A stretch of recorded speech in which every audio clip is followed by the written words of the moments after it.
Okay, first of all, I would like to say all praises be to the Most High. I'm waiting till you all settle down, and then we can go into the class real quick. You don't got to rush it too quick, but just trying to get through it real quick. This is really a preparation for the feast tomorrow night.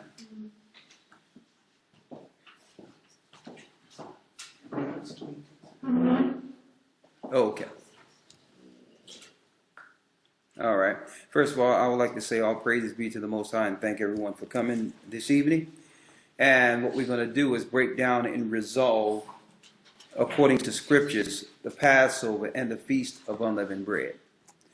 Number one, in past time, when we first began to understand we were Hebrews, we were dealing with strictly calculating through the times according to the moon, right? So from sundown to sundown, we knew that sundown started a new day, and we was dealing with the moons. We realized, according to the scriptures, that you can't calculate the months through the moon because the moon comes in 10 days short every year. So obviously, it's the sun and the moon together in which you can calculate the full 364 days, all right? 52 Sabbaths. Now, after equal parts night and day coming out of the winter, that's signifying a new schedule for the year. It's an appointed time, or what the scriptures call new moon, but it really means new month, bringing in the springtime, which is a Sabbath. All right? You count 14 days from that, and you have 14 days from that, and that gives us what? The Passover. It's on the 14th day. Let's get that real quick in Leviticus 23. So now we know that the Passover falls on a Sabbath every year, right? The first day of the year is usually when the new year comes in, it comes in on the first day of the year, and it ends on a Sabbath, all right? So you count 14 days and we have a Sabbath, right? Let's read Leviticus on the Passover, what it tells us. This is the book of Leviticus, chapter 23, verse 1. Yes.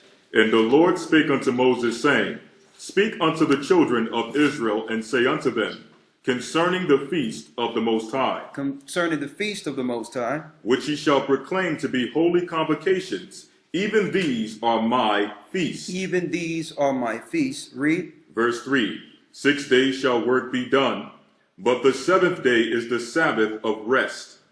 And holy convocation, ye shall do no work therein. So here it is. That's the first holy day, which is from Sabbath to Sabbath. Go on. It is the Sabbath of the Lord in all your dwellings. Go ahead. These are the feasts of the Lord, even holy convocations, which ye shall proclaim in their seasons. Which is holy gatherings. Go on. In the 14th day of the first month at even. Now it says holy convocations in their season. So the first season is what we call spring. Right? Read. In the 14th day of the first month at even. Which is Friday, sundown. Read. Is the Lord's Passover. Is the Lord's Passover. Right? So we know when Friday sundown happened, it begins the Passover. All right? Now what was bringing in the confusion is when it says Friday or the Sabbath at even. But there's two evenings for Friday. There's the Friday when it comes in from Thursday into Friday, and it's the evening when the sun is going down at the end of Friday, which is Saturday sundown. Right before it goes into a new day, it's still an evening. Y'all got that? Y'all understand that? So you got the first evening when it comes down. That was the night that Christ, with the disciples, that night had his feast, or had his lamb, actually a day before the actual feast that was in scriptures. Why? Because Christ had to fulfill himself being the Passover lamb. He couldn't be in two places at one time. He couldn't have the last feast with the disciples and be the sacrificed lamb at the appointed time according to Moses. So he had his feast that night, which was the Holy Communion. And that's what we're doing now. Do y'all got it? Y'all understand that? Huh? I think so. Okay, what don't you understand? What time period is even? Is it 2 to 6? Is that Oh, okay.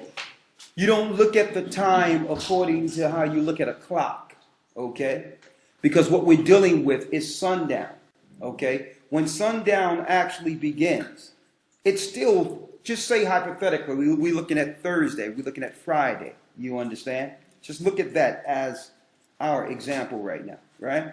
When Thursday's sun is going down, you're still into the late part of what you would call Thursday. It's not until the sun go all the way down that we're into the new day, which is what we would call Friday.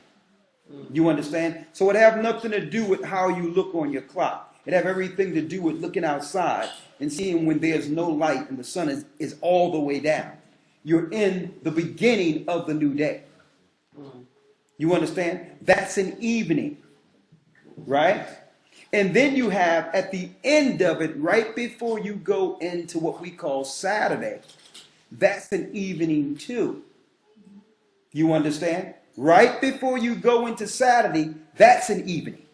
So what you have is you have the beginning evening that begins the day, and you have another evening going into what? Saturday. Saturday night going into Saturday to Sunday. So you you have 2 night times, which you can see with your own eyes, within each day. You got the going down of the sun on Thursday, going into the evening on Friday. That's the beginning evening. Then you have at the very end, you understand, another sun going down. Right before that is when Christ was crucified. When he gave up the ghost, right before that. So he was actually sacrificed the same time the lamb was sacrificed in the Old Testament that went on the doors. You understand? He had to fulfill that according to the law. Every part of Christ's life, even him dying, had to be right on the same hour that the lamb was sacrificed during the time of Moses. So if he was the sacrifice, then you know the sacrifice that he got for him and the disciples wasn't the same exact according to the Old Testament. You understand? When he went and told them to go get the lamb, that was for them knowing that he had to be the physical sacrifice, fulfilling what was written in Moses' time. You understand that? So he had his private feast, and then when he was sacrificed, that was the regular feast. You understand? So the church always used that as a marker for communion the night that Christ was with the disciples. And that's what we're doing here. But the actual feast happened, or the sacrifice actually happened, when the sun was nearly going down to make preparation for the feast. And see, the error that people have been making, looking at the moon and all that, how long is the Feast of Unleavened Bread? 7 days according to scriptures. But going by the moon and dealing with that when the sun go down, people and others who had no knowledge at one time was actually having how many days of Feast of Unleavened Bread? 8. They was including the Passover with the 7-day Feast of Unleavened Bread. When really the Passover is in connection with the Feast of Unleavened Bread, because it starts at the end.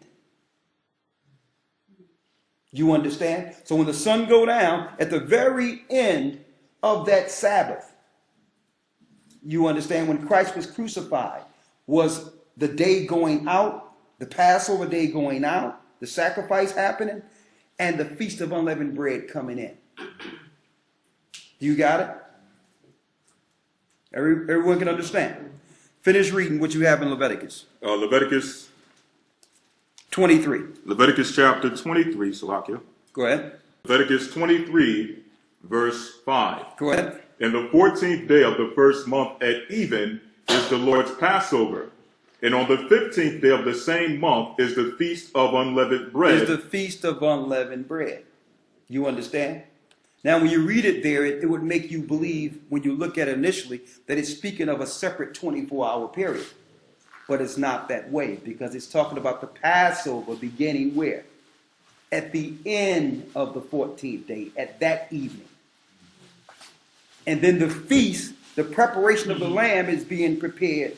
Once Christ was taken down off the cross, the preparation is happening for when that night comes, they're in what? The Feast of Unleavened Bread. Y'all understand that? Come. So now they're in the Feast of Unleavened Bread. What happens?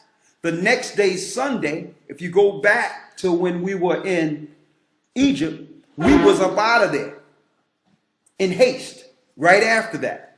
So Sunday, we jetted out in the Old Testament. You understand? So that's how it happened.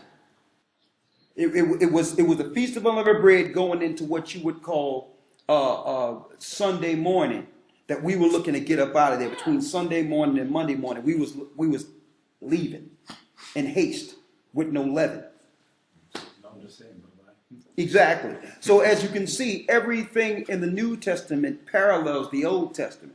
So if you want to know how it actually happened, you look at Moses and what happened with them putting the lamb, the blood on the door and all that. And you look at that same time period and parallel that with when Christ dealt with this sacrifice. Not when he told the disciples to go get a lamb. You understand? Because Christ is the lamb. You all follow me here? Come. So the mistake people will make is they'll see that Christ went and got a lamb, but he got a lamb a day early, knowing that he had to be the sacrifice fulfilled under Moses' law. That was the accountability. He had to do it exactly how it was done under Moses. He had to be that sacrifice. Right? Finish reading. This is verse 6. Go ahead. And on the 15th day of the same month is the Feast of Unleavened Bread Go unto ahead. the Lord. 7 days ye must eat unleavened bread. 7 days you must eat unleavened bread. Read. And the first day ye shall have an holy convocation. And the first day is a holy convocation. Why? Because right after the Passover was sacrificed, the Feast of Unleavened Bread come in. And that's why we're doing our feast. Soon as the sun go down tomorrow, that was the sacrifice going into what? The end of the Passover into what? The Feast of Unleavened Bread. So it's all connected. It's connected one after the other. At the end, at that evening, is the Passover. That's that last evening before it's going into what? The Feast of Unleavened Bread. It's connected. And it's a 7-day period from that point. You got it? So it's 7 days. It's not a complete 8 days. If we were to look at just the 14th day, is Friday night, and start there, that would make it 8 days of unleavened bread when the Bible tells us it's 7. We all see that, right? Come. So technically, the night before, because don't forget, what is the reason the Most High told us to use the unleavened bread? When we left Egypt, we left in haste and we forgot to get leaven. There was a lack of leaven, so small an amount that we were cooking bread in the wilderness unleavened. You see that? It's a small ration. It wasn't enough to go around, right? So now, when we look at this, technically, on the night before, when Moses had the lamb there, we were still in Egypt, right? So we didn't leave Egypt that night in haste, so we still had leaven, right? So technically, the leaven didn't start until the next day, technically. Right? But Christ tells us in the New Testament that he become, it says put out the leaven so that we can be a new lump to Christ. And that's why we include it tonight, because he said put it out. But technically, the unleavened didn't begin until after we left. See? Are you following me? So we just break it down each piece so you'll understand why we do what we do according to scriptures. So when the disciples afterwards got together with their communion, that Passover communion, in remembrance of Christ at that table like we're doing tonight, they made sure there was no leaven. Okay, so that we can be a new lump for Christ going into the Feast of Unleavened Bread. Are you following it here? That's clear. Okay. Go ahead, read it. Verse 7. And the first day ye shall have an holy convocation, ye shall do no servile work therein. You shall do no servile work. So if you're not to do any servile work in that first day of unleavened bread, what is that day? It's a Sabbath. And that's why in the New Testament it says that we must take him down. Christ was on the cross, and it says take him down before the Sabbath. Why? Because the Feast of Unleavened Bread after the Passover is considered a what? A Sabbath. So when you may see it in the New Testament, it says take them down before the Sabbath, you might think it's the regular Sabbath cycle from the 7 days to 7 days and think that it's talking about taking them down before Friday comes in, before Friday night comes in. But it's not speaking of that, because the Feast of Unleavened Bread in scriptures, which is a day after the Passover, the Most High said, do no servile work, which means it's a what? A Sabbath. So that's the Sabbath it's speaking of. The Sabbath of the Feast of Unleavened Bread written of in Leviticus 23. Can you all see that? God. Okay, finish. Verse 8. But ye shall offer an offering made by fire unto the Lord 7 days. And the seventh day is an holy convocation. Ye shall do no servile work therein. Okay. And that's crystal clear. All right. Now, how do we know when Christ got the lamb that wasn't the lamb at the appointed time according to Moses? How do we know that? Because Christ had to fulfill every part of the law. You understand? Him killing that lamb the day before is not him fulfilling the law of himself being the sacrifice when that lamb was killed during the time of Moses. Are you following? Is that clear? God. Right? God. Let's get it to show you that according to the scriptures, Christ had to fulfill every part. This is Matthew chapter 5, verse 7. Yes. Let's look at Matthew chapter 5 and 17. Go ahead. Think not that I am come to destroy the law. So Yeshua says, think not that I've come to destroy the law. Read. Or the prophets. I am not come to destroy, but to fulfill. So Christ did not come to destroy what was written in the law, but to fulfill every part of it. Read it.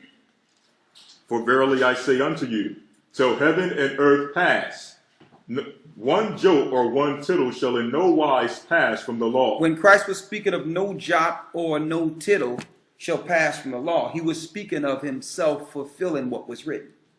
Not even a small portion will be different than what was written in the Old Testament. Every piece will be exactly the same according to his fulfillment, even to the sacrifice. Every piece will be the same. No jot or tittle is speaking of himself in the law. Read. Till all be fulfilled. And when he was speaking of till all be fulfilled, he was speaking of all what he had to fulfill. Right? Let's go to Luke 24 and let's get a little more on that. Before that, I just want to read one real quick. Go ahead. St. John chapter 3, verse 13 through 15. Go ahead. Then cometh Yeshua from Galilee to Jordan unto John to be baptized of him. But John forbade him, saying, I have need to be baptized of thee, and comest thou to me?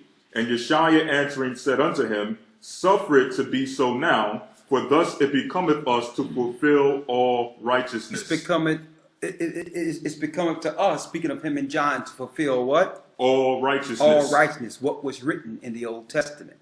So Christ was a living fulfillment. So even to his sacrifice, when he actually gave up the ghost, that was the same time the Passover lamb was killed in the Old Testament. And they used that lamb as preparation for what? That night when they ate, when the blood was on all the doors. So that night was what? That night was Saturday night when the blood was on all the doors. Y'all see that? Y'all sure y'all see that? You mind repeating that last bit? Excuse me. That blood, when they killed the sacrifice and they drained the blood, they put the blood at the end of the Sabbath on all the doors. The Sabbath wasn't done yet. Right before the end, that blood was draining out, and they took the blood and put it on all the doors. What? That Sabbath night. Are you following me here? You got Friday night evening, and you got Saturday evening. Right? The sun is not fully come down on Saturday night. It's still at the even or the end of the Sabbath. You got that? So they take that blood and put it on all the doors. Right? And then after the blood is drained, they ate the sacrifice that night. So the Passover went on that night. As far as, are you following me? The death angel came midnight that night. Or you got it? They killed it before. They killed it before the sun went down, before it was totally dark. Do you got it? Yes. That was the blood. You understand? So Christ had to fulfill that with his own body, the same exact time. So when Christ killed one the day before, that was for the disciples in the church to commune so that he could fulfill the Old Testament himself. Do you got it? Yes, yes. You sure? Okay. Read on. This is chapter 24, verse 25. Read. Then he said unto them, O fools and slow of heart, to believe all that the prophets have spoken. Ought not Christ to have suffered these things and entered into his glory? Go ahead. And beginning at Moses and all the prophets, he expounded unto them in all the scriptures the things concerning himself.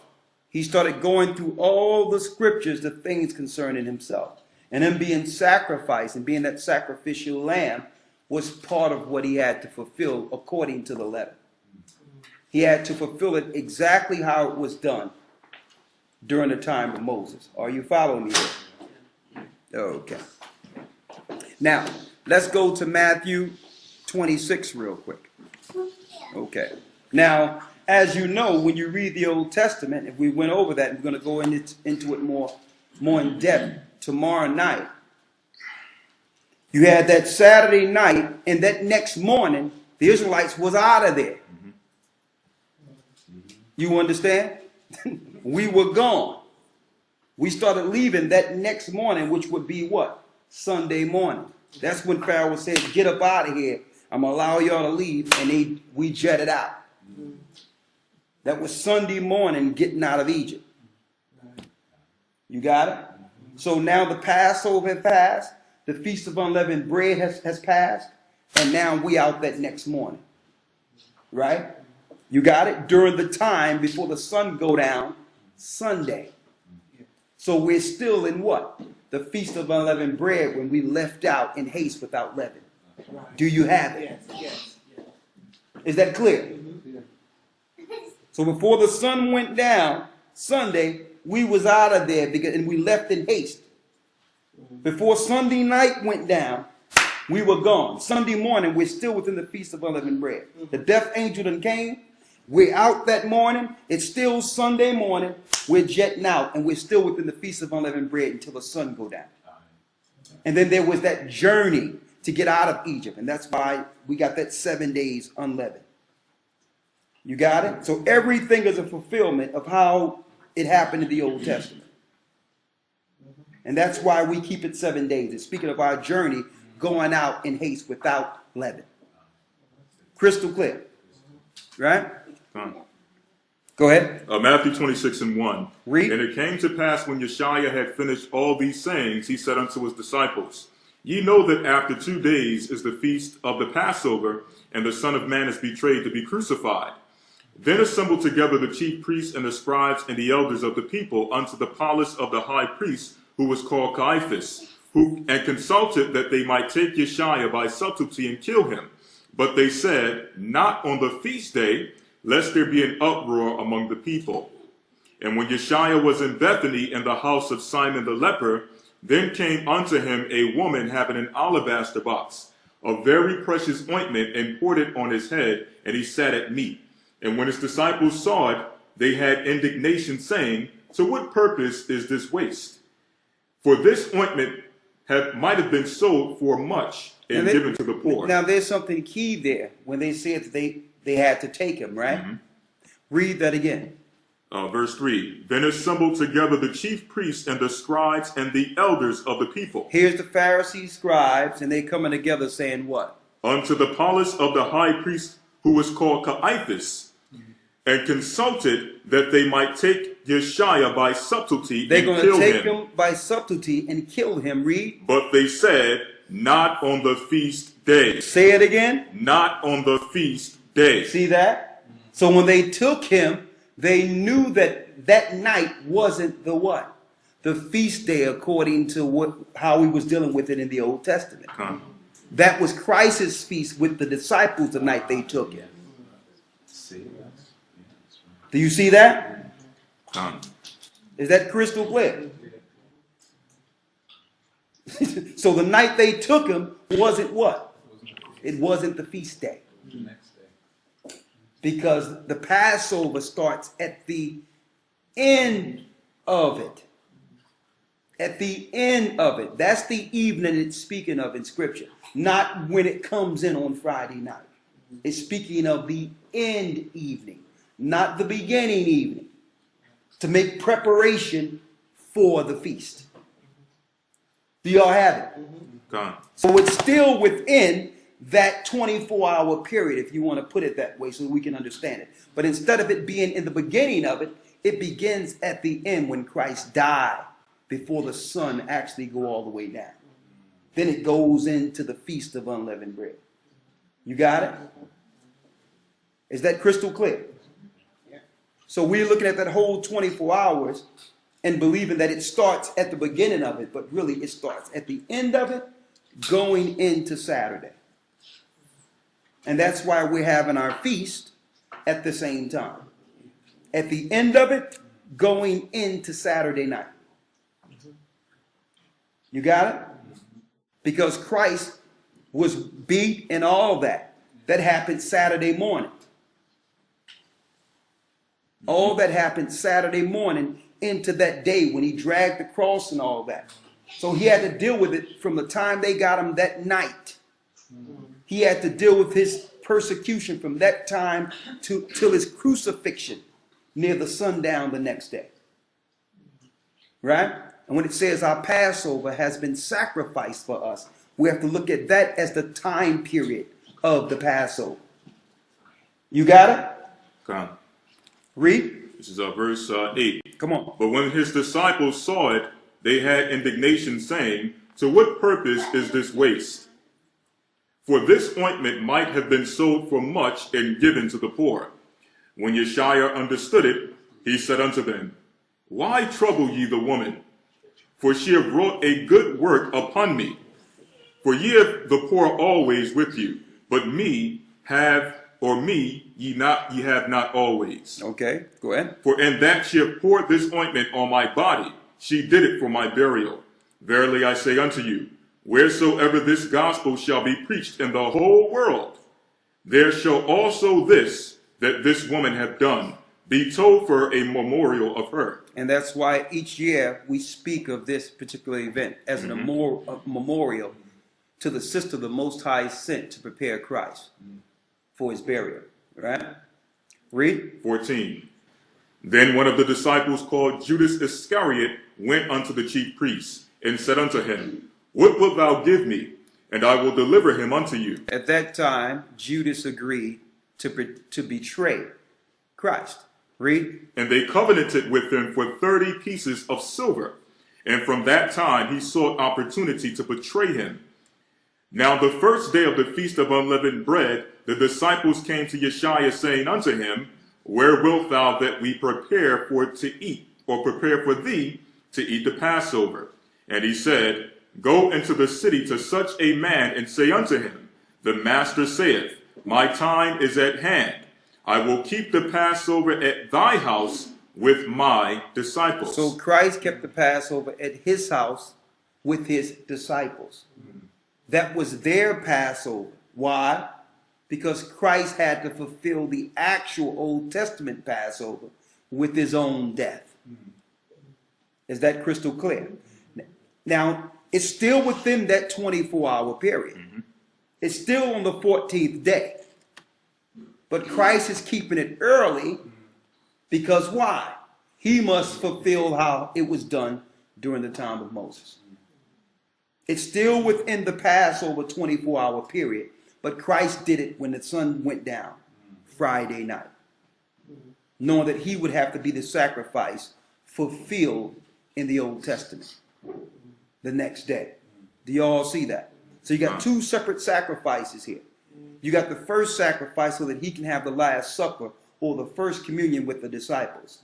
And you have himself being the sacrifice of fulfillment of the law. So that's why we're having the communion tonight, and we're going to have the regular feast with Christ being the sacrifice tomorrow, beginning when before the sun go all the way down tomorrow. See? Is it clear? All right. Go ahead. And he said, go into such a city, or go into to the city, to such a man, and say unto him, the master saith, my time is at hand. I will keep my Passover at thy house with my disciples. Now, let me give you another example real quick. Just say if Christ did his sacrifice, he went and told the disciples to do it on the appointed time of the Old Testament, right? Just say he told them to go do that so that he can have the Passover at what you would call the correct time during the time of Moses. And Christ gets sacrificed the next day.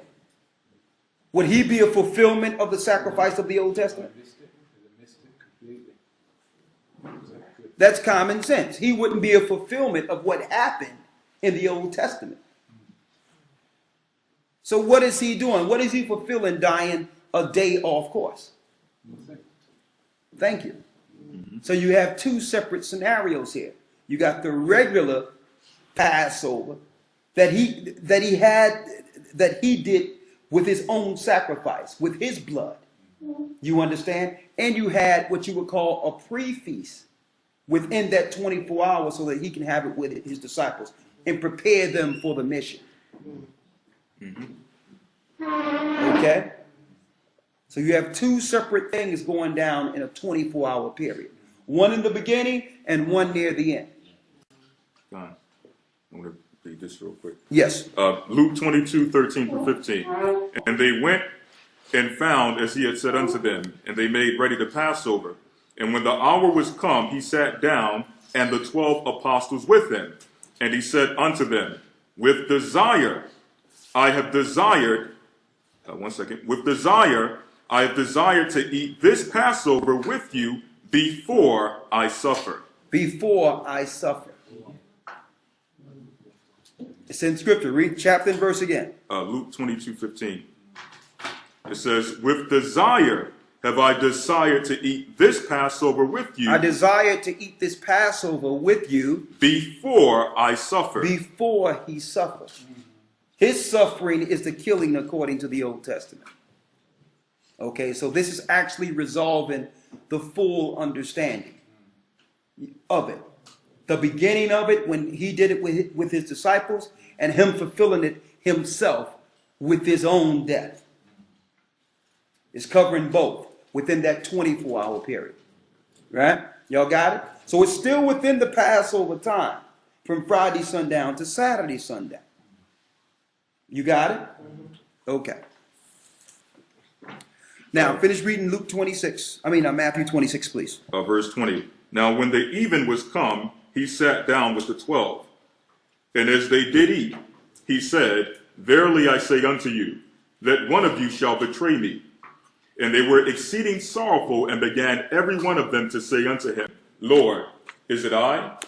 And he answered and said, he that dippeth his hand with me in this dish, the same shall betray me. Why did Judas want to betray Christ? What was his issue? treasure. Huh? He had a problem with the treasure. As far as Christ, the ornament. Yeah, because it could have made money. And he was stealing the money. Yeah, and he wanted to steal the money. He wanted the money for his own acquaintance. Okay? So he tried to make the disciples seem like it was for the poor when he wanted to come up off of that money. To prove that, he went and got 30 pieces to make up for what he would have received if he would have sold the oil. You understand? So he was a thief. And he made the disciples and others, and see that coup against Christ is because this is what he was telling the people. He was telling the people, here it is, he's telling us we're here for the poor. But look how much money the poor could have made off of this. Look how many people we could have fed off of this. Not telling people his true intentions. And that's what happens when you have bitterness in your heart against someone. You always say you're part of it to make it seem like, okay, I don't really, I'm not going to say that I got a problem. And I'm putting that out there because that's the spirit that Judas had in it. That happens. And usually when you hear something from a person, you rarely hear they part in it. Do you? Share about the other person. Yeah, because they know that if they pose it a certain type of way, it'll make them look innocent and it'll make the other person look what? Look guilty. When really he didn't say his intentions in his heart for that. He just said what he knew people would agree with. That's the spirit of Judas. And I notice when so many people try to speak and go against someone, they always bring a part and say something that they know everyone would agree with because it's right. But they never say what their true intentions are. Or they would be corrected by that person. But they'll always say, well, this is what Christ would do, and these people are not doing that. You understand? Trying to be the accuser. And that's why you have to always look at people who are always accusing. That's the spirit of Judas. They're always accusing someone of something, as if they're innocent.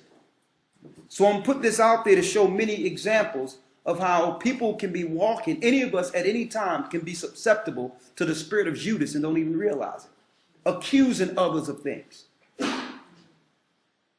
And then when the conversation comes up, you don't bring your intentions in it. You only talk about what you can point at that somebody else is doing wrong. That's the spirit of Judas. Because here it is. Who looked like the good guy in all this originally? Judas. Hey, Christ, we can give this to the poor. Christ was like, man, you'll always have the poor with you. I'm being prepared to die for you. The Most High will bless you with more for the poor.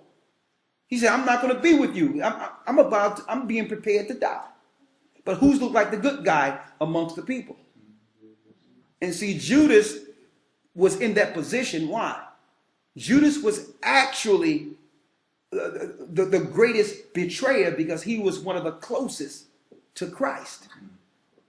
And one of the most respected with Christ, dealing with Christ's treasury and dealing with all types of good business that was needed amongst the work. So when he spoke, people listened.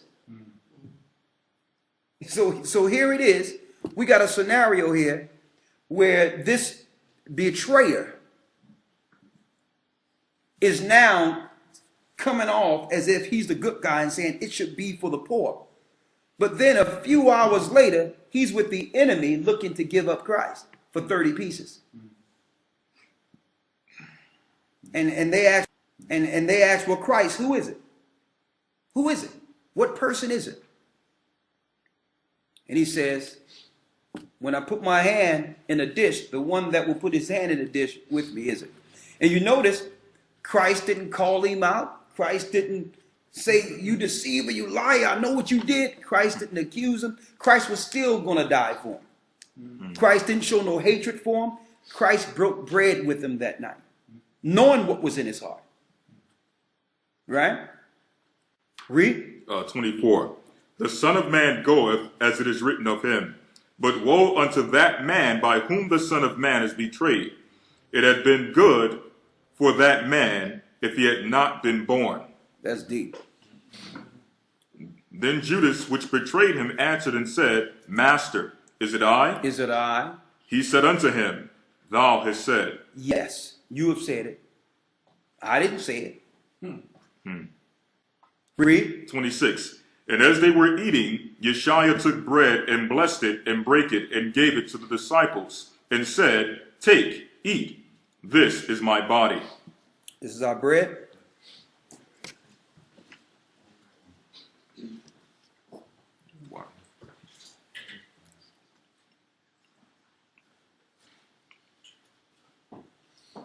Hey, so, where's your bread?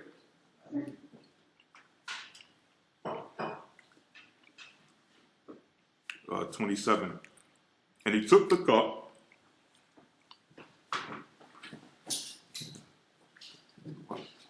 Go.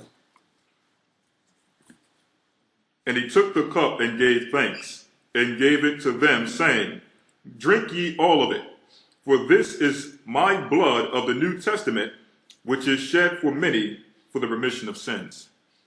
The water ahaya bashi Yeshaya. The water amen.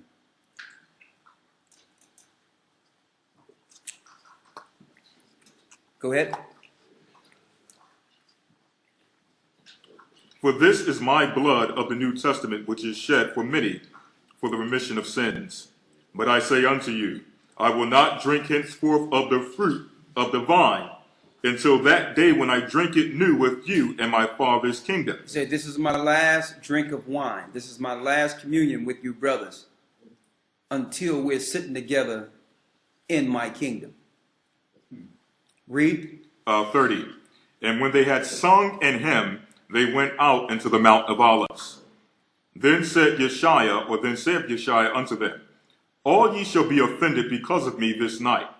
For it is written, I will smite the shepherd, and the sheep of the flock shall be gathered abroad.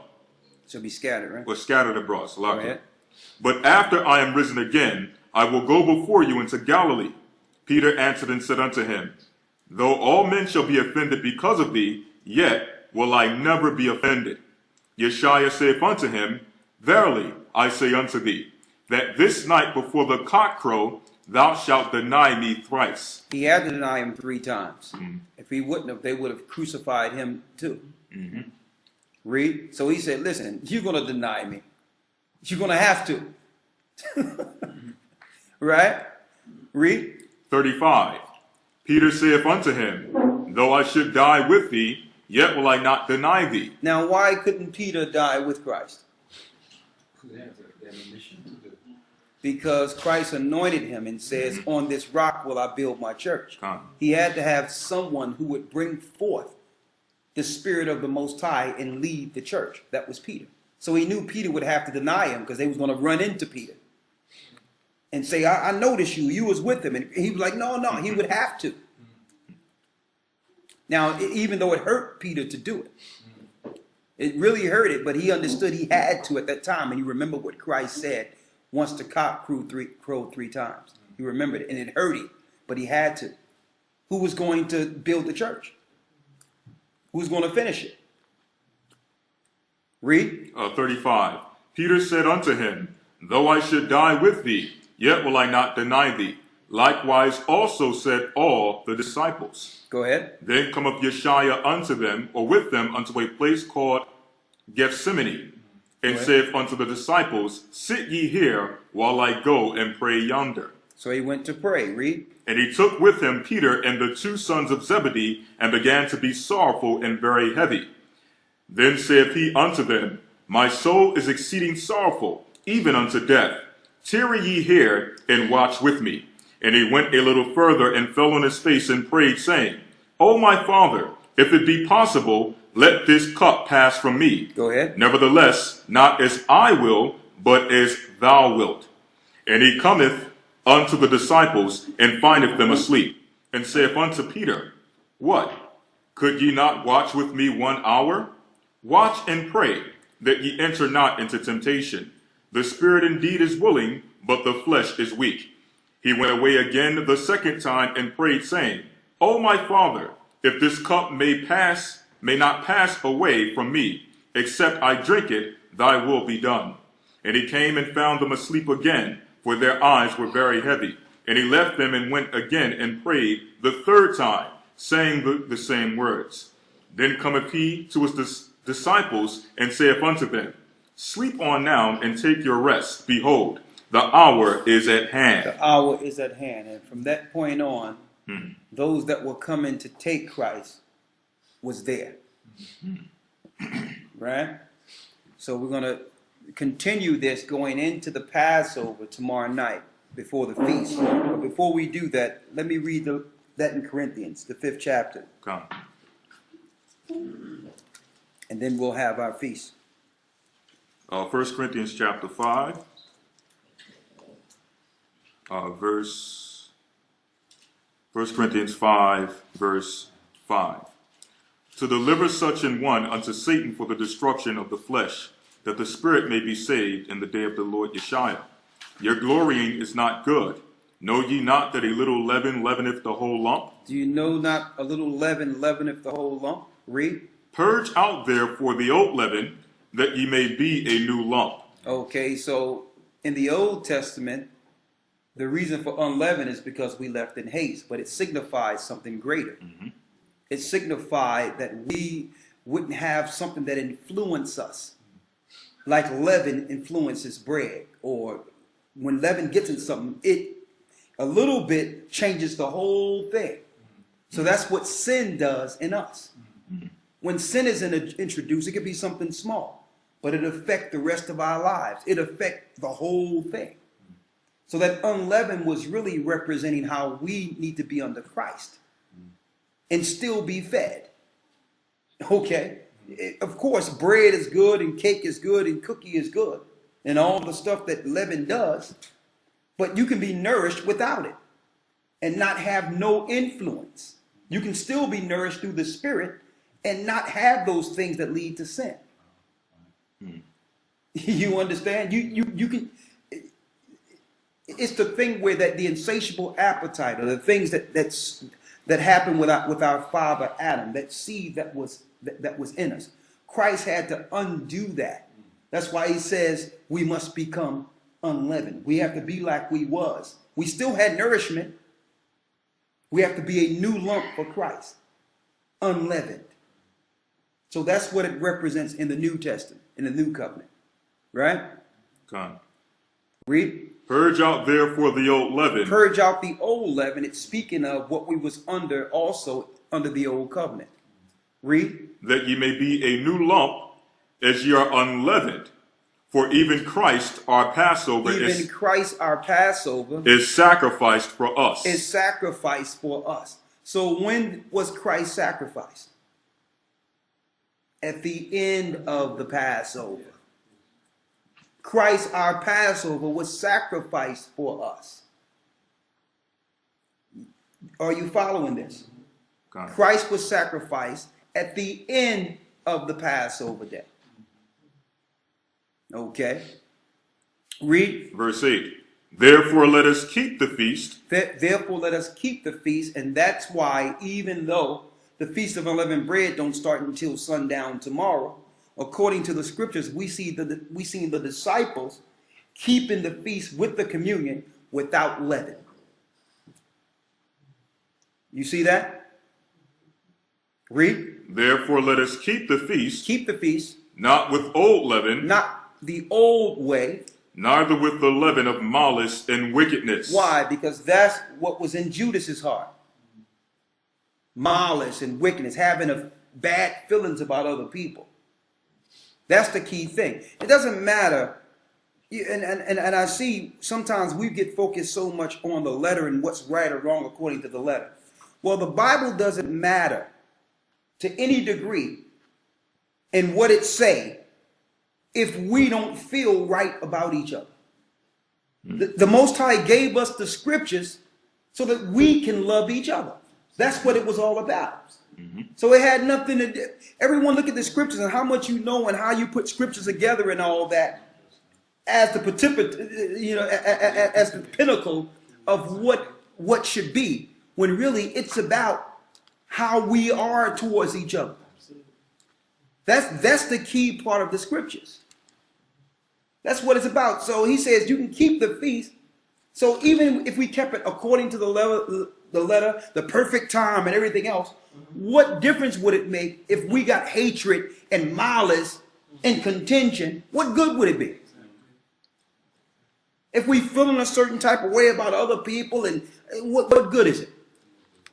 So it doesn't matter to some degree, the time and all that, if you're going to have malice against your brother. You out of time anyway.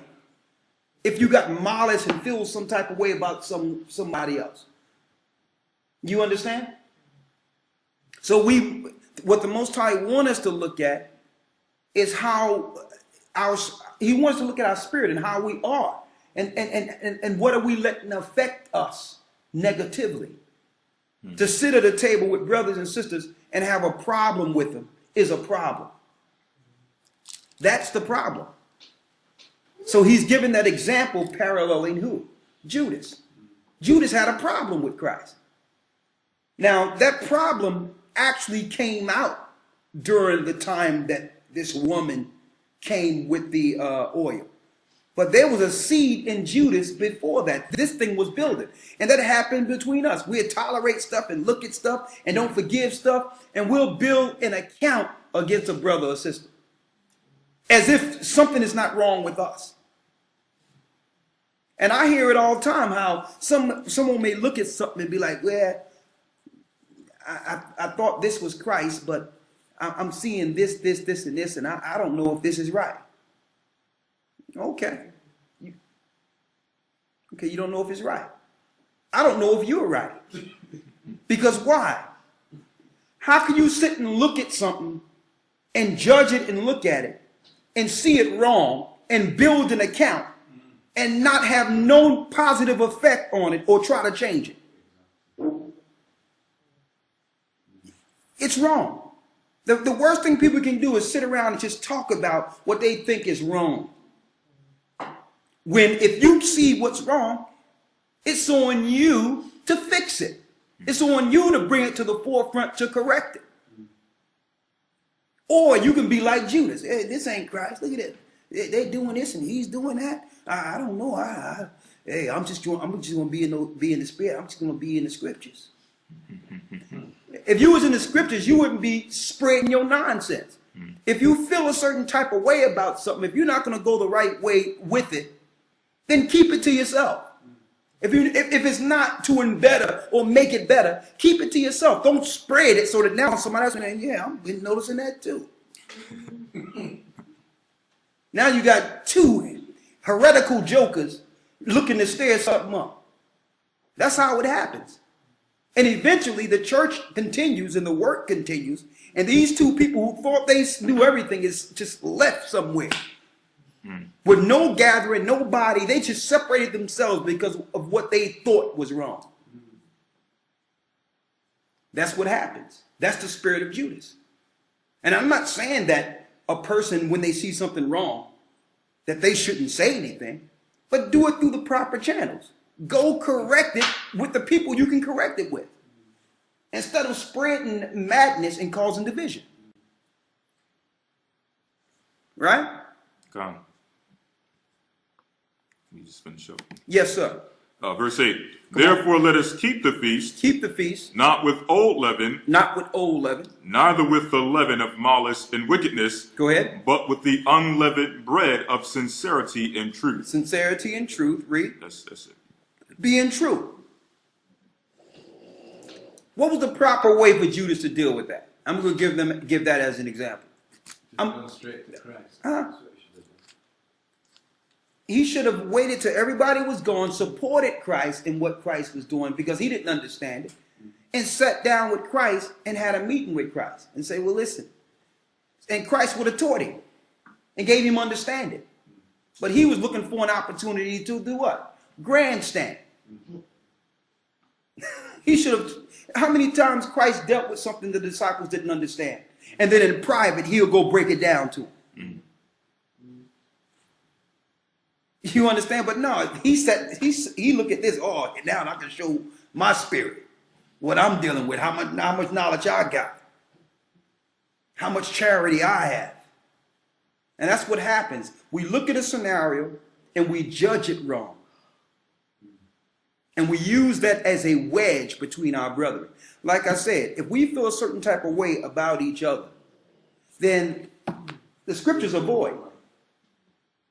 The Most High gave us the scriptures so that we wouldn't have malice or hatred, so that we could care about each other. That's what he gave us the scriptures for. Okay? For learning, for self-examination, for correction. And he gave us the scriptures so that we can deal with issues before malice and content develops. Because it doesn't matter how right you are now. You're in the spirit of Satan now that you have contention and strife. It doesn't matter how right you may see things.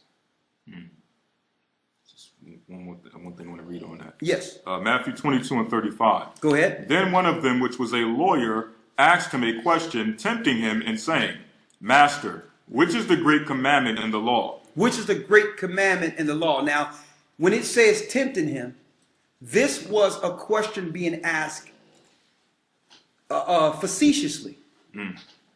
This wasn't, he didn't ask the question to actually get an answer in earnest. He already knew the answer according to his education. So now he's coming to Christ. Okay, so read that part again, Lawyer. Then one of them, which was a lawyer, asked him a question, tempting him and saying, Master, which is the great commandment in the law? What is the great commandment in the law? Now, you know, as a lawyer, he's educated. He think he got it going on. He think he know the law back and forth. People actually go to him about the law. What's the greatest law? What did Christ say? 37. Yeshua said unto him, Thou shalt love the Lord with all thy heart, and with all thy soul, and with all thy mind. Read it again. Thou shalt love the Lord with all thy heart. Love the Most High with all thine heart. And with all thy soul, and with all thy mind. Go ahead. This is the first and great commandment. And the second is like unto it. Thou shalt love thy neighbor as thyself. On these two commandments hang all the law and the prophets. With these two commandments hang what? All the law and the prophets. It doesn't matter what we're following according to the law and whether or not we're on the letter and the time schedule. It does matter if you're in the spirit. But if you have all these things right and you feel some type of way and you feeling hatred and malice and contention, these things mean nothing.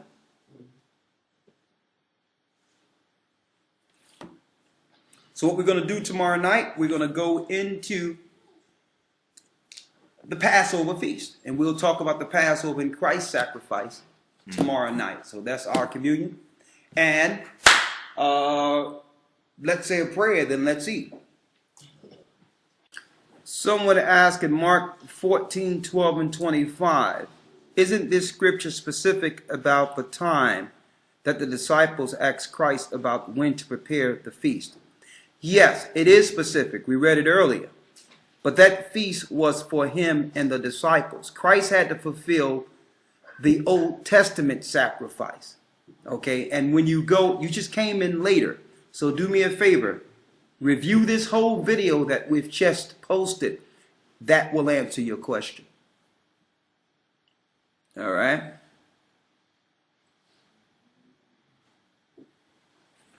All right. Someone says you've been trying since August to enroll in the academy. Okay. It shouldn't be no issue. Send an email to gatheringas1, that's the number 1, at AOL.com, and we'll have you in the academy. That shouldn't be an issue at all. All right? And the only reason I keep stressing this thing about the travel, y'all getting the food warmed up? Yeah. All right, good. The only reason I keep stressing this is because these people don't have no idea about some of those people that are in these other countries that are not a part of the church. Okay? You got people in Jordan and all that in different areas that are not even a part of the church, that's using the Gathering of Christ Church name. Okay? And people and these people are against the church. You have people in remote countries reaching out on Facebook. Why? Not because they're looking to help you get out. A lot of them are dealing with financial issues and need somebody to bring some money to sustain them and housing to sustain them. So they're looking for new money out there. You don't know these people. And I've heard countless issues when it comes to you dealing with these people that are not with the church that went into another country. We have bad account after a bad account with this. So I'm just putting it out there so that we're on record. So that if anything happened to anyone, we have this documented that we've warned people over and over again not to travel out. And these people I can understand the mother being concerned. A 20-something-year-old young girl leaving the country with a little baby. With no people to protect her. That's what her family should do. Her family should look out for him. And then I'm coming to find out this brother is running around with an alias name and all types of stuff going on. And I'm like, it's not good. So y'all just be warned.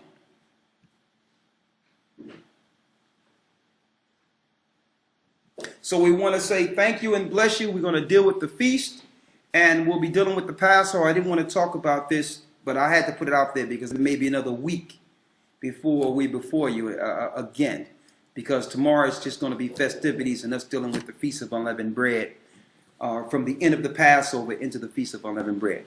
With that, I'm going to say shalom and enjoy your feast. Shalom.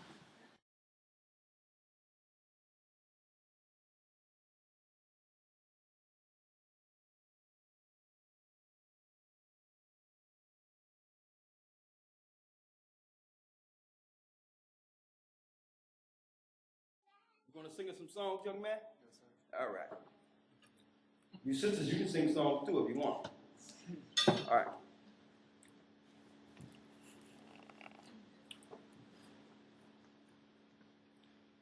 Do do do do do. Do do do do do do do.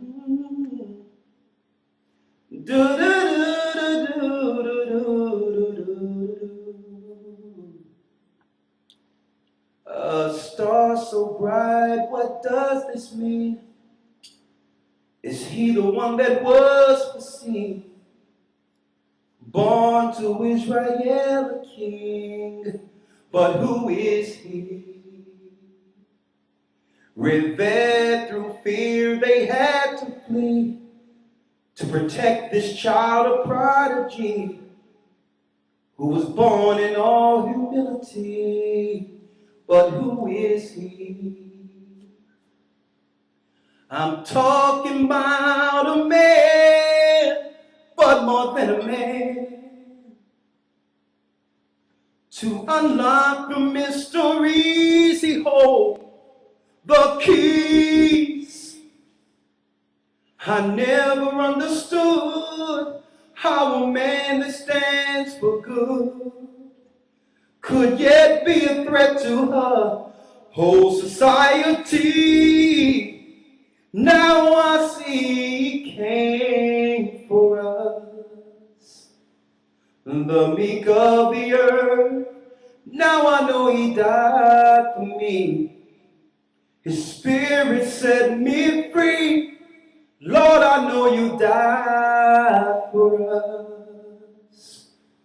A sacrifice for us came to release the prisoner. He died for us. Gave sight to the blind, laid hands he healed. One look in the wind and the waves to still. A man with passion they wanted to kill. Why did they? He was made to walk this long, long road, to bear this cross all alone. A king mocked with a crown of thorns. Lord, how could they? I'm talking about a man, but more than a man. The things that he did I couldn't do, Lord. I never thought I would, and I don't think I could get betrayed and say forgive them, for they know not what they do. Oh Lord, I know you came for us, the meek of the earth. Now I know you died for me. Your spirit sets me free. Lord, I know you died for us. A sacrifice for us. Came to release the prisoner. You died for us. While standing by his side, they wept profusely. He was denied 3 times before the early morn. Oh Lord, while laid to rest, they guarded him securely. They came back 3 days later and he was gone. Lord, I know you died for us, the meek of the earth. Now I know you died for me. Your spirit set us free. Lord, I know you died for us. A sacrifice for us. Through your blood sacrifice, you made us free. Came to release the prisoner. You died for me. Yeah. Came to release the prisoner. Through your blood sacrifice, you made us free.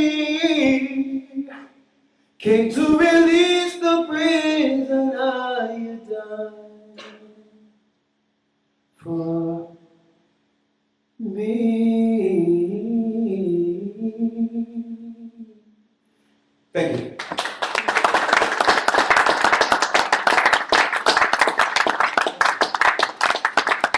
All right. What's this? Somebody's person.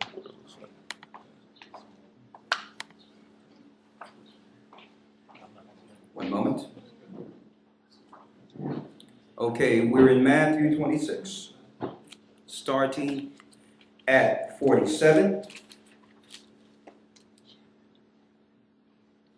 And we're going to read 7 verses each, okay? Okay. And while he spake to Judas, one of the 12 came. With him a great multitude with swords and staves from the chief priests and elders of the people. Now he that betrayed him gave them a sign, saying, Whosoever I shall kiss, the same is he. Hold fast. And forthwith he came to Yeshua, Jesus, and said, Hail, Master, and kissed him. And Yeshua, whom most called Jesus, said unto him, Friend, wherefore art thou come?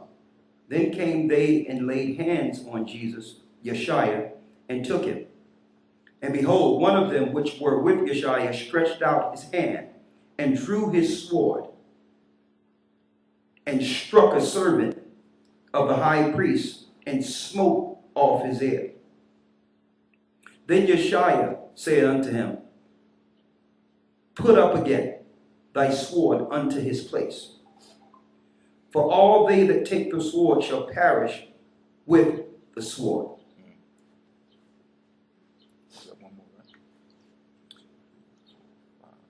The 53rd verse. Thinkest thou that I cannot now pray to my Father, and he shall presently give me more than 12 legions of angels? So it wasn't about picking up the sword. Christ, he says, you don't have to defend me. Okay? I can pray to the Father right now, and 5 legions, which are thousands of angels, 12,000 angels will come in the presence to defend me. Right? Come. Go ahead, Lawyer. Matthew 26, verse 54. 7 verses, right? Come.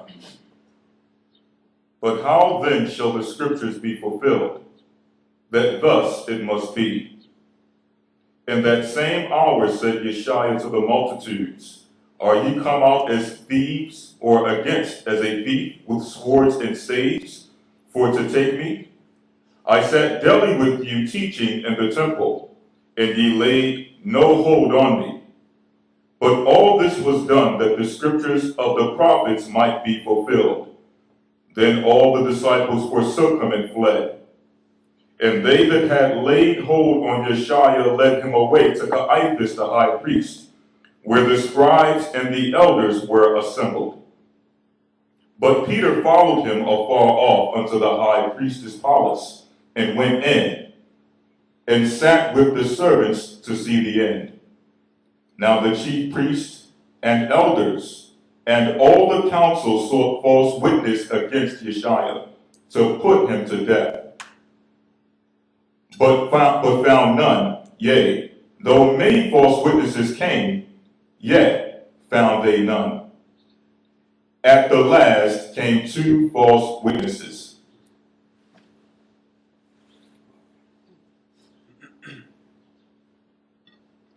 Seven verses. Matthew 26, verse 61. Matthew 26 and 51, right? 61. 61. Okay, go ahead. And said, This fellow said, I am able to destroy the temple of the Most High, and to build it in 3 days. And the high priest arose and said unto him, Answerest thou nothing? What is it which these witness against thee?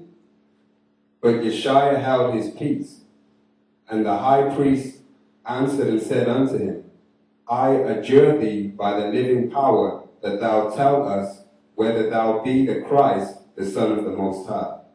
Yeshua saith unto him, Thou hast said, Nevertheless, I say unto you, hereafter shall you see the Son of Man sitting on the right hand of power, and coming in the clouds of heaven. Then the high priest rent his clothes, saying, He hath spoken blasphemy. What further need have we of witnesses? Behold, now ye have heard his blasphemy. What think ye? They answered and said, He is guilty of death. Then did they spit in his face and buffeted him, and others smote him with the palms of their hands, saying, Prophesy unto us, thou Christ, who is he that smote thee? Verse 69. Now Peter sat without the palace, and the damsel came unto him, saying, Thou also was Yeshua, with Yeshua of Galilee. And he denied before all, saying, I know not what thou sayest. And when he was gone into the porch, another maid saw him, and said unto them, What were thee? What that were there? This fellow was also with Yeshua of Nazareth. And again he denied with an oath, I did not know the man. And after a while came unto him they that stood by, and said to Peter, Surely thou also art one of them, for thy speech betrayed thee. Then began he to curse and swear, saying, I know not the man. And immediately the cock crew. And Peter remembered the word of Yeshua, which said unto him before the cock crew, Thou shalt deny me thrice, and went out and wept bitterly. The next verse too, right? One more verse. 27 and 1. Yeah, 27 and 1. Matthew chapter 27, verse 1. When the morning was come, all the chief priests and elders of the people took counsel against Yeshua to put him to death. Give it to you, Howadiah. Yeah, you can go around this way. That's good. That's fine. Go ahead. 7 verses here. And when they had bound him, they led him away and delivered him to Pontius Pilate. the governor. Then Judas, which had been betrayed him, when he saw that he was condemned, repented himself and brought again the 30 pieces of silver to the chief priests and elders, saying, I have sinned in that I have betrayed the innocent blood. And they said, what is that to us? That see thou to that. And he had cast down the pieces of silver in the temple, and departed, and went and hanged himself. And the chief priest took the silver pieces and said, it is not lawful to put them into the treasury, because it is the price of blood. And they took counsel, and brought with them the potter's field to bury strangers in. Wherefore that field was called the field of blood unto this day.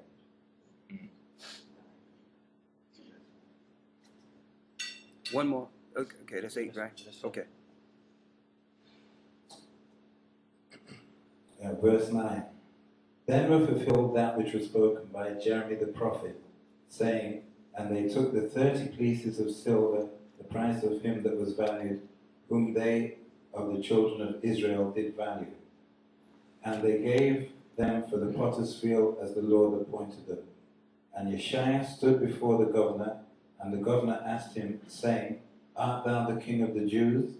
And Yeshua said unto him, thou sayest. And when he was accused of the chief priests and elders, he answered nothing. Then said Pilate unto him, hearest thou not how many things they witness against thee? And he answered them to never a word, insomuch that the governor marveled greatly. Now at that feast the governor was wont to release unto the people a prisoner whom they would, and they had then a notable prisoner called Barabbas. Therefore when they were gathered together, Pilate said unto them, whom will ye that I release unto you, Barabbas or Yeshua, which is called Christ?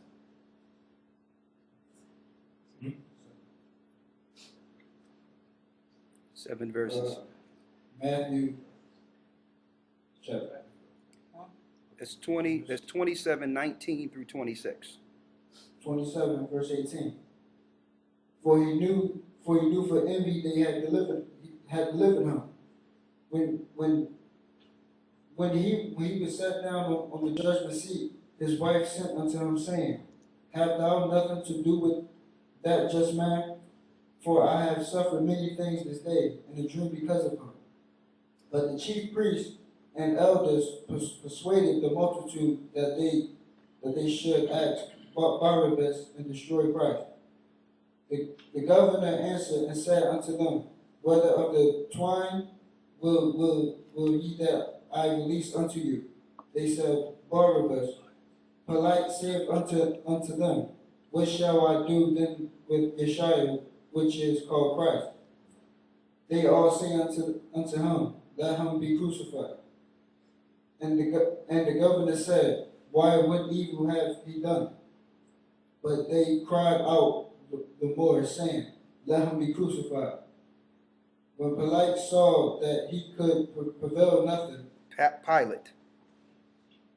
When Pilate saw that he could prevail nothing, but rather a atonement was made, he took water and washed his hands before the multitude, saying, I am innocent of the blood of this person.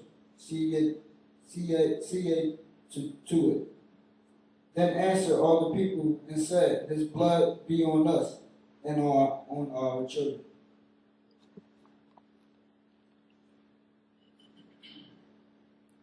You at 26, right? Yeah. Go ahead. Verse 26. Then released he Barabbas unto them. And when he had scourged Yeshua, he delivered him to be crucified. 27. Then the soldiers of the governor took Yeshua into the common hall, and gathered unto him the whole band of soldiers. And they stripped him and put on him a scarlet robe. Verse 29. When he had plaited a crown, when he had plaited a crown of thorns, he put it upon his head, and a reed in his right hand, and he bowed the knee before him, and mocked him, saying, Hail, King of the Jews. Verse 30. And they spit upon him, and took the reed and smote him on the head. 31. And after that they had mocked him, they took the robe off from him, and put his own raiment on him, and led him away to crucify him. 32. And as they came out, they found a man of Cyrene, Simon by name, him they compelled to bear his cross. 33. And when they were come unto a place called Golgotha, that is to say, the place of his skull, they gave him vinegar to drink, mingled with gall. But when he had tasted thereof, he would not drink. In verse 35, he said. Great, do one more. Verse 35. And they crucified him and parted his garments, casting lots, that it might be fulfilled which was spoken by the prophet. They parted my garments among them, and upon my vesture did they cast lots. Okay. Go ahead, Malak. Verse 36. And sitting down, they watched him there, and set up over his head his accusation written, This is Yeshua, the King of the Jews. Then were there two thieves crucified with him, one on the right hand and the other on the left. And they passed by, reviled him, wagging their heads, and saying, Thou that destroyest the temple and buildest it in 3 days, save thyself. If thou be the Son of the Most High, come down from the cross. Likewise, also the chief priests mocking him with the scribes and elders said, He saved others, himself he cannot save. If he be the King of Israel, let him now come down from the cross, and we will believe him. He trusted in the Most High, let him deliver him now, if he will have him. For he said, I am the Son of the Most High.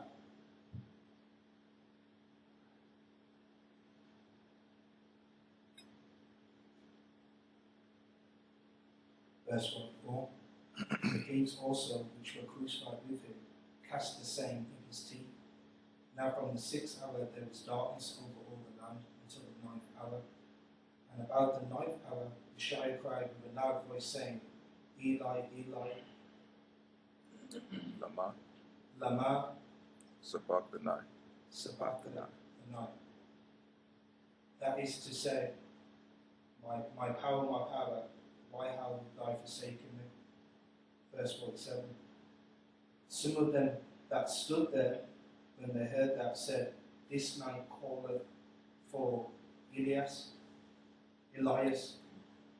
and straightway one of them ran and took a sponge and filled it with vinegar and put it on a reed and gave it him to drink. Verse 49. And the rest said, Let be, let us see whether Elias will come to save him. And Yeshua, when he had cried again with a loud voice, yielded up the ghost. Verse 51. And behold, the veil of the temple was rent in twain from the top to the bottom, and the earth did quake, and the rocks rent, and the graves were open, and many bodies of the saints which slept arose, and came out of the graves after his resurrection, and he went into the holy city and appeared unto many. Now when the centurion and that they were with him watching Yeshua saw the earthquake and those things that were done, they feared greatly, saying, Truly this was the Son of the Most High. And many women were there, beholding afar off, which followed Yeshua from Galilee, ministering unto him, among which was Mary Magdalene, and Mary the mother of James, and Joseph, and the mother of Zebedee's children. When the even was come, there came a rich man from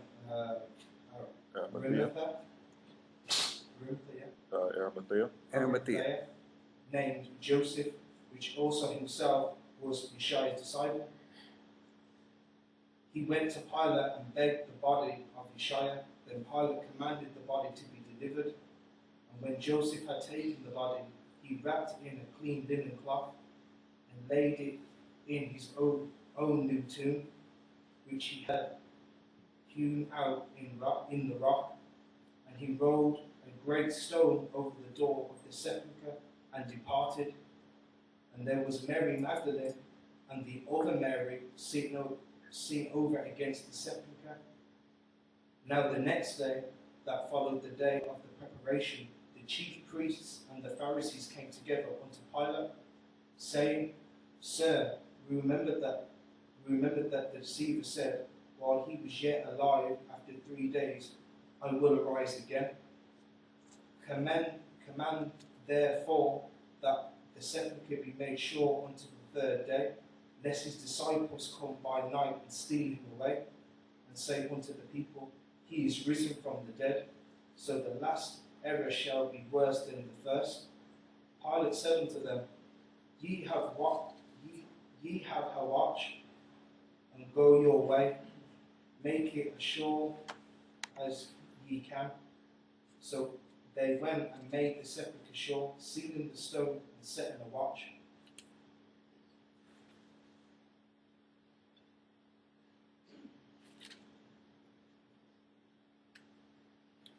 Matthew 28 and 1.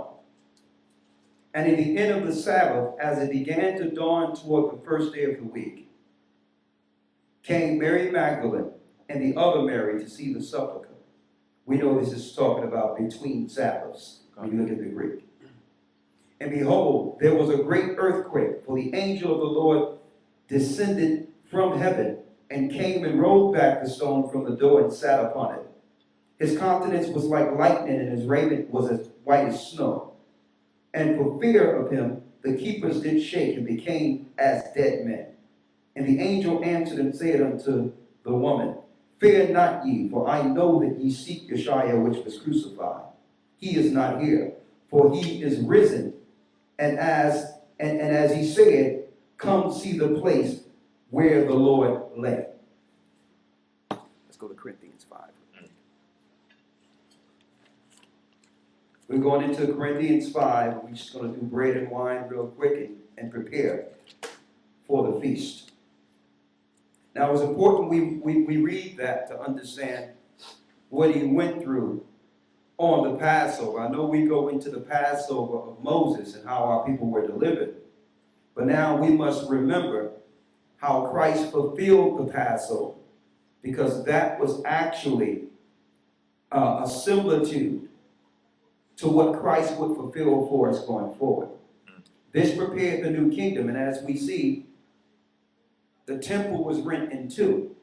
Now that the temple was rent in two after Christ's crucifixion, Christ broke the temple.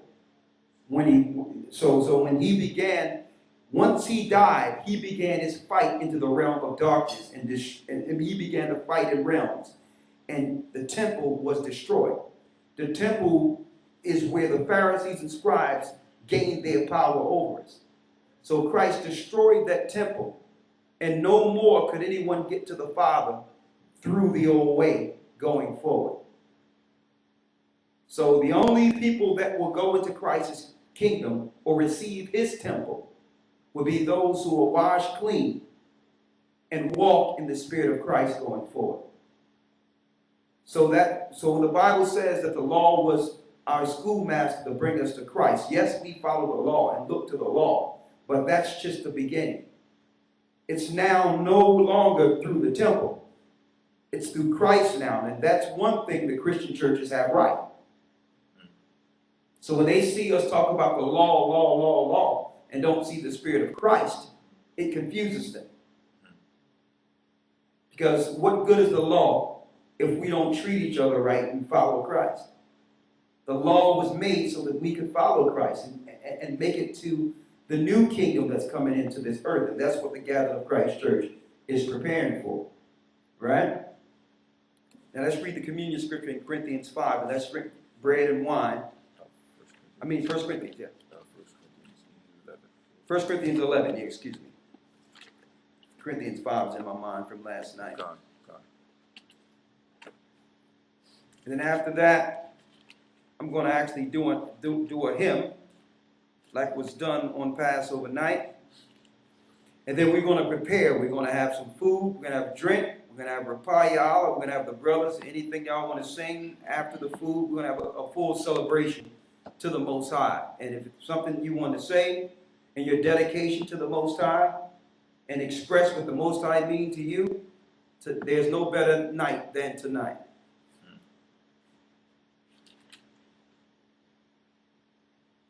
Where are we, Lawya? Okay, 17 verse, right? I'm at 1 Corinthians 11. We're going to start at 17. Now in this that I declare unto you, I praise ye not, that ye come together, not for the better, but for the worse. Now, when he says we come together not for the better, but the worse, that's what Paul was saying, because usually people like to come together when everything is fine and they feel everything is in the spirit and all that. But sometimes you have to come together even when you feel in a certain type of way. Because that's the healing that begins when two or more gather together, and Satan is trying to keep us away from each other. So don't come together just because everything is good. Come together when things are not right, when you're feeling low, when you're feeling down, still come together. Don't care about that, because Satan wants to keep you alone, to mess with your mind and have you question your walk. Right? I'm in the 18th verse. But first of all, when you come together in the church, I hear that there be divisions among you, and I partly believe it. For there must be also heresies among you. So in a church, you're going to always have division or heresies, because that's how the Most High try the people in the church, to see who's going to sustain the storm, who's going to weather the storm and get through these things. For there must be also heresies among you, that they which are approved may be made manifest among you.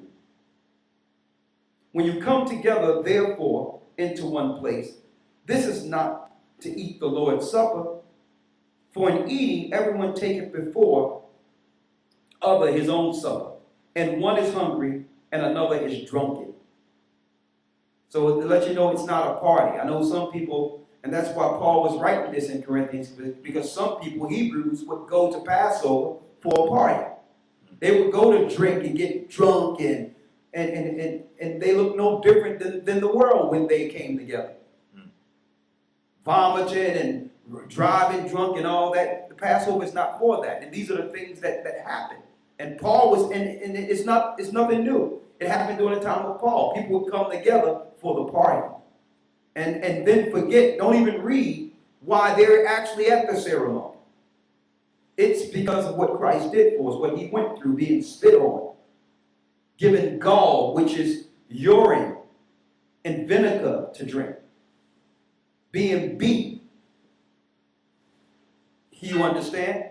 These are the things you must remember that was done against a total innocent man, and knew that he had the power to call the angels to destroy the Roman Empire all at once, and took it for all of us. That's what we should be coming together for. Remember that our problems are not that deep compared to what Christ went through for us. And our issues are not that deep. So it says here, 22. What? Have ye not houses to eat and to drink in? Or despise ye the church of the Most High, and shame them that have not? What shall I say to you? Shall I praise you in this? I praise you not. For I have received of the Most High, of Yeshua, that which also I delivered unto you, that Yeshua, the same night in which he was betrayed, took bread, and when he had given thanks, the Wada Ahaya, he broke it and said, take, eat. This is my body, which is broken for you. This do in remembrance of me. Let's get some bread. Thank you.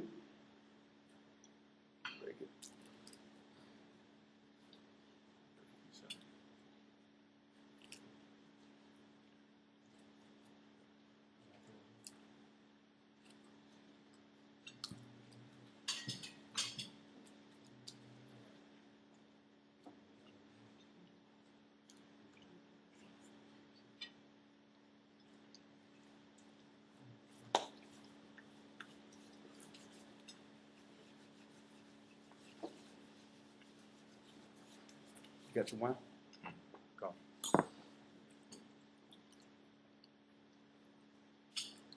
After the same manner also, he took the cup which he had supped, saying, this is the New Testament in my blood. This do ye, as often as you drink it, in remembrance of me.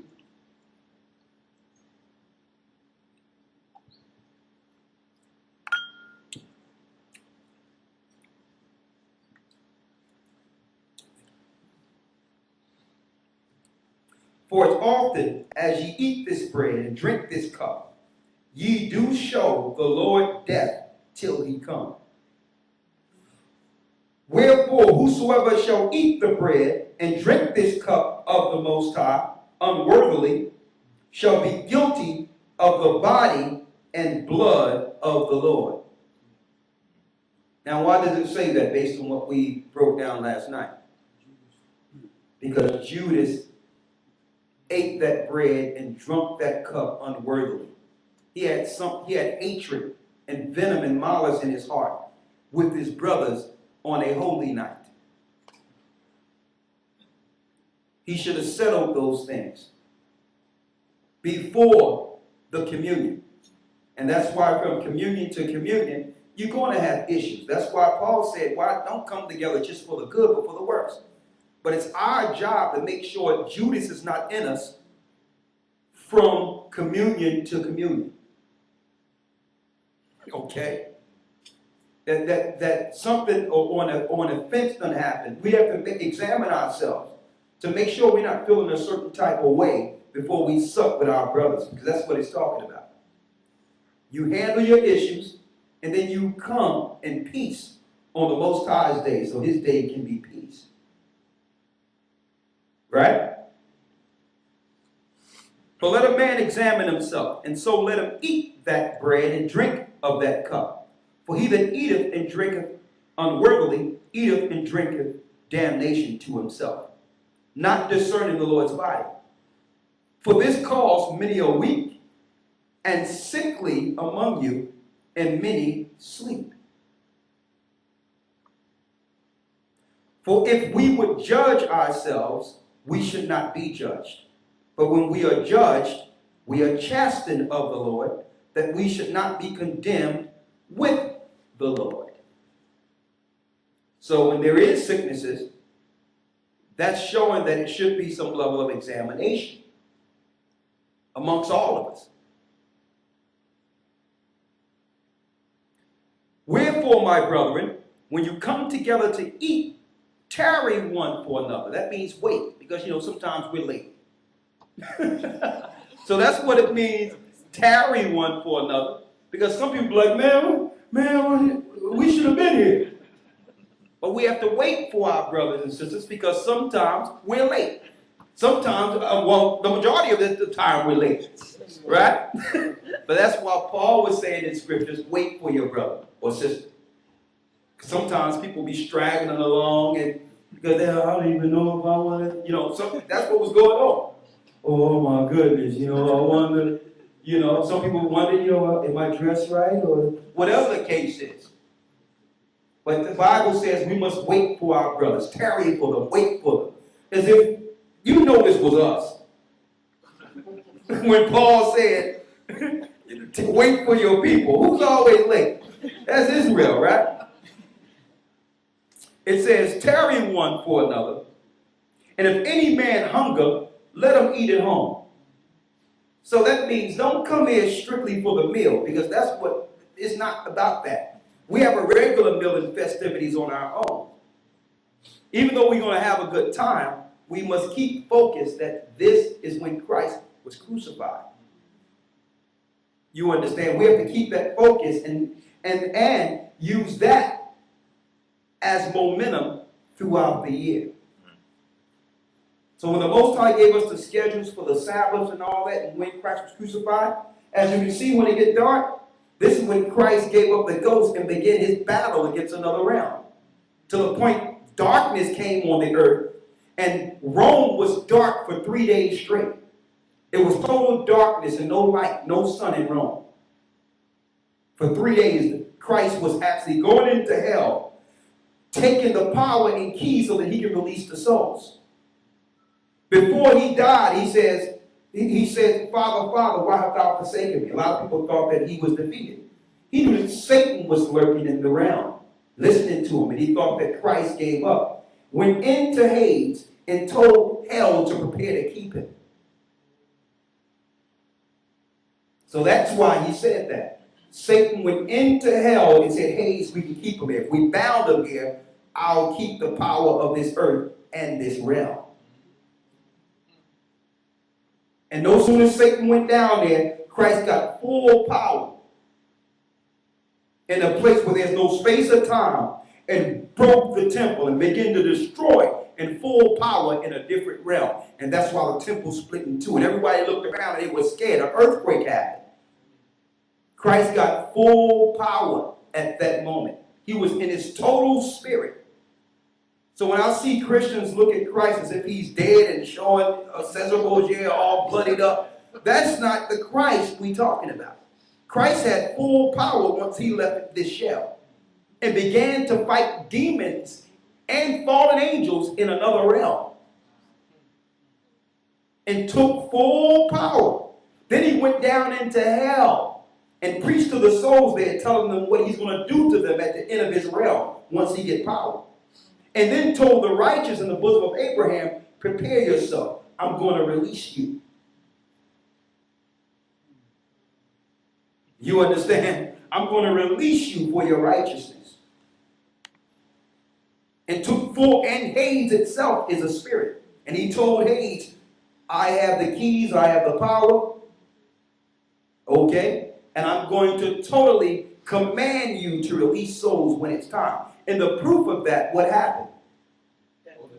The dead came up to the earth to show you he had the power of hell, because the dead